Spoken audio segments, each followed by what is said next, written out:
మీ రాజకీయ గమనం ఎమ్మెల్సీ పోటీ తర్వాత ఎలా ఉండబోతోంది? అసలు మీ ప్రధాన ఉద్దేశం ఏంటి? మీ ఆశయం ఏంటి?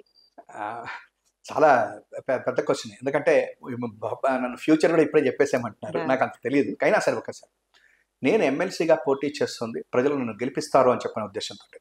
అయితే నా మీద పోటీ చేస్తున్నటువంటి పెద్దలు ఎవరైతే ఉన్నారో వాళ్ళకి లేకపోతే ఆ రాజకీయ పార్టీలకి వ్యతిరేకంగా మాత్రం కాదు. ఓకే. ఒక కొత్త ఒరవడిని లేదా ఒక కొత్త విధానాన్ని ఈ రాష్ట్రంలో ఎమ్మెల్సీలు ముఖ్యంగా గ్రాడ్యుయేట్ ఎమ్మెల్సీ వరకు తీసుకురమ్మనమని అన్ని రాజకీయ పార్టీలని కోరుతున్నాం. Okay. At the same time పోటీ చేస్తున్నటువంటి అభ్యర్థులందరూ నాకంటే వయసులో పెద్దవాళ్ళు, రాజకీయంగా పెద్దవాళ్ళు. వాళ్ళందరికీ కూడా ఎన్నికలలో వాళ్ళు పోటీ చేస్తున్నందుకు వాళ్ళ మీద నేను ఒక రకంగా నిలబడుతున్నందుకు అంతటి పెద్దవాళ్ళతోటి ఏదో చిన్న తోటి చేస్తాం అనేటువంటి దాన్ని వాళ్ళు కూడా స్వాగతించి నన్ను ఇంకా కొంచెం ఎంకరేజ్ చేస్తే బాగుంటుందనేటువంటి ఇదిలో కూడా ఉన్నాను.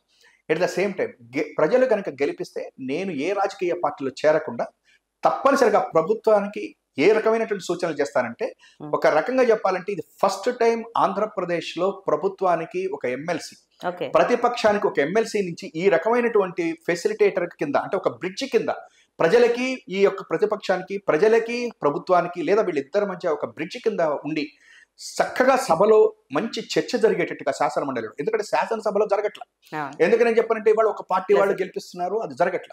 కానీ శాసన మండలిలో మాత్రం ఒకప్పుడు కొణిజేటి రోషయ్య గారు, ఒకప్పుడు జుప్పుడు యజ్ఞనారాయణ గారు, పప్పుల చలపతిరావు గారు, రంగారెడ్డి గారు, ఎస్పీవై రెడ్డి గారు, మన్నవ గిరిధర్రావు గారు, మా గుంటూరు మాణిక్యాలరావు గారు వీళ్ళందరూ ఏ రకంగా అయితే శాసన మండలిని చక్కటి సబ్జెక్టు తోటి ప్రభుత్వానికి ఏంగా చెప్పాలి, ప్రజల నుంచి ఏంటి అని నడిపారో ఆ రకంగా నా వైపు నుంచి ఆ రకంగా ముందుకి శాసన మండలిలో చేస్తాను అని మాత్రం ప్రజలకి నేను హామీ ఇస్తున్నాను.